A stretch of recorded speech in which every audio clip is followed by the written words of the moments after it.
Hello and welcome back to Scottish Car Enthusiasts and Trains TV, and this is part 4 of a look at Practical Classics March to April 2022 edition. And I'm kicking off part 4 with the marketplace. So when was the last time you saw a Lancia Beta in such good condition?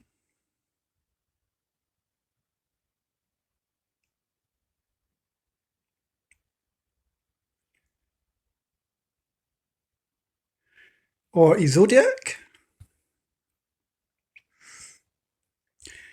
And is the Mark IV Ford Fiesta now a practically a classic? Let us know in the comment section below. I think it is now. This was the Fiesta, which really kick-started Ford's chassis handling. It made it a much better car, even though it was sort of based on the Mark III Fiesta, which was then sort of loosely based on the Mark I and Mark II Fiesta. The Mark IV Fiesta it was a much better car in all respects, and especially the handling. And the fact that the Mark IV then spurned the Ford Puma. So is a Riley 1.5 a hot car? Or is an MGS ZS not a hot car this year? And this is a buyer profile. It was the very same car. Peter Frost reunited with an old friend in his Austin A50. If I had the money, I'd get myself, not myself personally, but Russ picks a 1951 Morris Minor MM, a Toyota Sora, or a Volvo PV444.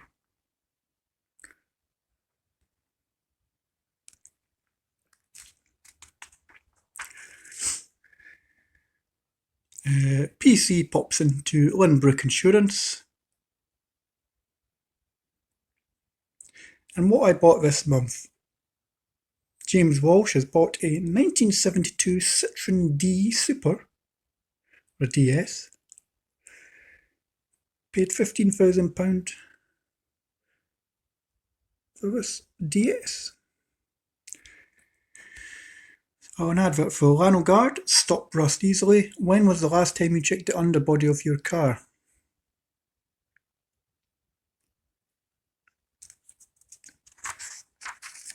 And here is a Porsche 928 buyer's guide. So here's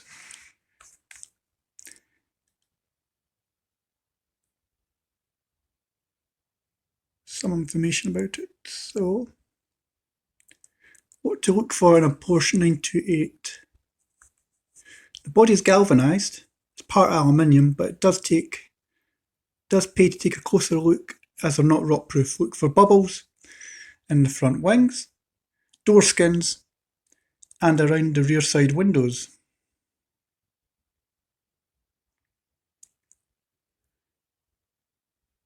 Which one should you buy?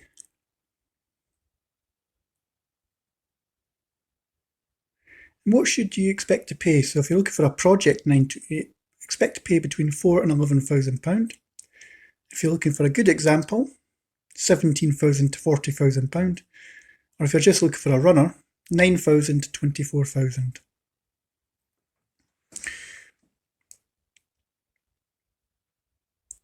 So original V8 up to 84 non-S is non-interference, but others will bend valves if the timing belt breaks. Pipe fails to the oil cooler and steering rack not unknown. Head gasket is an out-of-engine job. The dash is robust and seat leather generally wears well, although edge beading isn't as hardy if the dash is leather. Check it hasn't pulled away from the vents.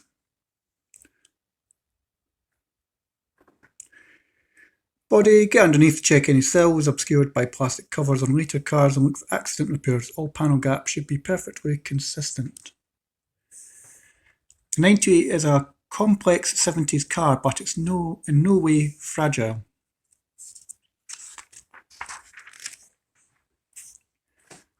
And here's chat of Porsche 928 owner.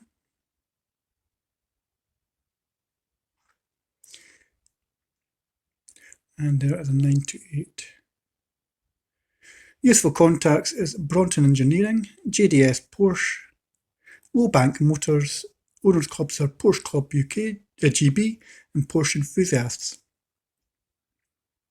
And if you're looking to for a Porsche dedicated YouTube channel, then check out the Porsche Network on YouTube.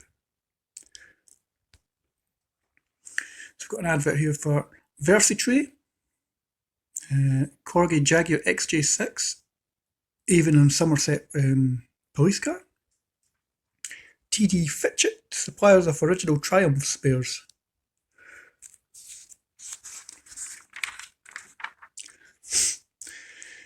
Rolling Thunder, which of these performance Jaguars would you take home? So would you take home a Jaguar XKR, a Jaguar S-Type 1966, an XJR from 2002, an XJS 4-litre, or XJ 5.3C. For myself, I'm really torn between an XKR and an XJR. Probably because these are the Jaguars that I remember more in my youth. Maybe also that. If it was me, personally, the XKR or an XK8. So Matt chose an S-Type, and the cheapest ones that we could find was for $3,950, had a rebuilt engine. It's a Project E S-Type. Matt G chose the XGC, and he was looking at one for £10,500, described as a resto candidate. It's a 1975 model, good enough to save. Theo chose the XJS convertible. They found one for £14,990. It's a 4-litre 1993 model. It apparently needs some welding done on it for the next MOT. James chose the XKR. £2,500. There's plenty on eBay for about £6,000, but how about this for a project? You'll need to be good at bodywork. So if you're looking for an XKR, then there is some on eBay for £6,500 if you're not willing to get involved in a project. But if you're quite handy with the spanners, then there is ones that you can buy as a project. And Danny chose the XJR. Price $3,895, was found on eBay. This is a up and together 4-litre car. It shows what you can get for tiny money. Another advert for Lancaster Insurance. In the modern world, what can you expect as another modern classic? How about a Nissan Pulsar GTIR? Or is it half price?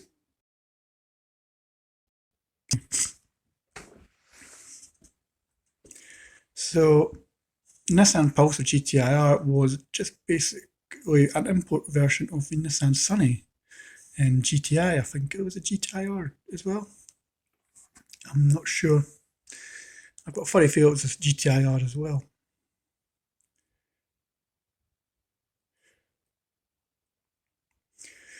So the engine that's in these cars is the SR20DET. It's given about 230 horsepower from its turbocharged unit, top speed 144 mile an hour, 0 to 60 in about 5.4 seconds. It has a not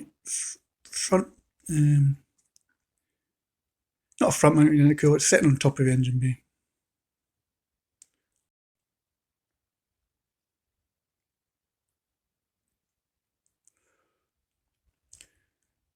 So here's some of Reader's classic rides. So we've got a 1996 BMW M3, 1994 Renault Clio Williams, an AMG Metro Turbo, Clever Money Cars, BMW Z3, and endangered species, the Chrysler Alpine. There is only 26 examples left on UK roads.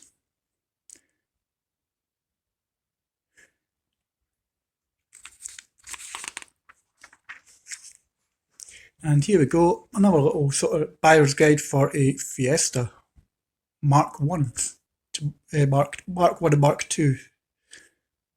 So Fiesta was launched in 1976 and the Mark II came out about the early 80s, if I mind right, and soldiered on until 1989 when the Mark III came out. So what should you look for in a Mark 1, Mark 2 Ford Fiesta? Essentially rot. Top of the bulkhead, front wings, sills, wheel arches, front valance and boot floor.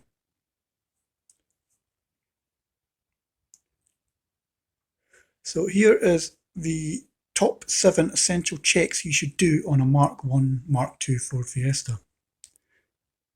As I mentioned, rot. Mud can often get compacted between the body kit and the shell, allowing rot to eat into the arches and wheel arches on an XR2. Smaller engines can suffer thanks to being worked excessively hard. The 4-speed manual is a robust unit, but check for tyre synchromesh. Chances are pinion shaft bearings are on the way out. Many a Fiesta has been fitted with a fancy stereo, alarm or mobiliser. The twin spotlights help to maintain the original style, so make sure top value cars have all the extras that they were supposed to come as standard with. Super sports like this is a super sport. It's shown here, got 4-spoke alloys, but the pepper pots of the XR2 were an optional extra. They were seen as an integral part of the XR2's DNA, so they are a bonus. Now, this is a super sport, and there is something different to a super sport from a XR2 or say a standard model Fiesta, is that there's a little rump at the bottom of the bumper for the super sports. That's just to accommodate the spare wheel. It's like as I said, it's just like an extra little rump under the bumper. How much should you expect to pay for a Fiesta? If you're looking for a good model, 1,500 to 12,500. A runner, 1,000 to £6,000, or a project Fiesta Mark 1, Mark 2, £500 to £3,000. Advert for Adrian Flux, we've got you covered. And Bangonomics. 1997 was Sheffield, the Full Monty and a Puma. So James Welsh has taken the Puma back to Sheffield where the Full Monty was filmed. So if you've been a fan of Full Monty, you might recognise some of these places here.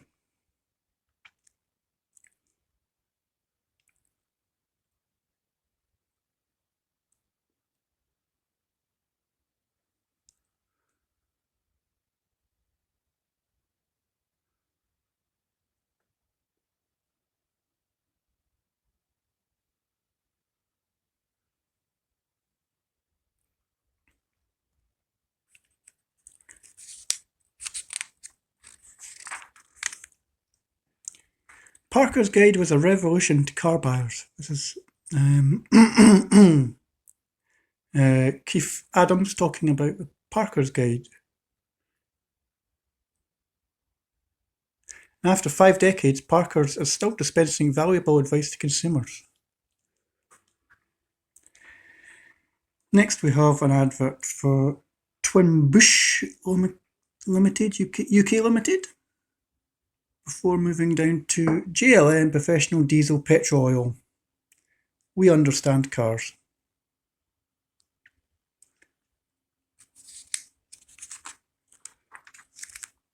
And we're going to leave it here at the moment. This is we're going to finish up at staff cars, but join us for part 5 of this review shortly. We'll have this part 5 will follow in the next couple of days. If you've enjoyed this video, don't forget to like and subscribe at Scottish Car Enthusiasts and Trains TV. And we'll catch you in a future video. Farewell.